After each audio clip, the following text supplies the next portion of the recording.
আসসালামু আলাইকুম। আজ ছুটে চলেছি ঐতিহাসিক নিদর্শন ভাসু বিহার দেখতে, যেটি মহাস্থানগড় থেকে প্রায় ৬ কিলোমিটার পশ্চিম দিকে অবস্থিত।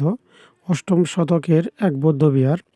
এখানে ১৯৭৩-৭৪ সনে খননকার্য পরিচালনা করে দুটি বৌদ্ধ বিহার এবং একটি মন্দির আবিষ্কৃত হয়েছে। বিহারগুলো পোড়ামাটির ফলকে অলঙ্কৃত রয়েছে এবং এই বৌদ্ধ বিহারগুলো তৎকালীন সময়ে প্রায় ৭০০-এর অধিক বৌদ্ধ ভিক্ষুদের ধর্মশাস্ত্রের পাশাপাশি অন্যান্য শাস্ত্রের শিক্ষা গ্রহণের জন্য ব্যবহার করা হতো।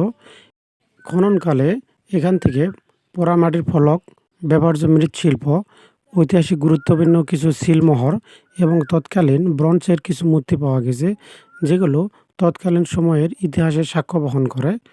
চীনা পর্যটক ফাই হেন ভাসু বিহার পরিদর্শনে এসেছিলেন এবং তিনি তার ভ্রমণ কাহিনীতে সুন্দরভাবে সেটি উল্লেখ করেছেন।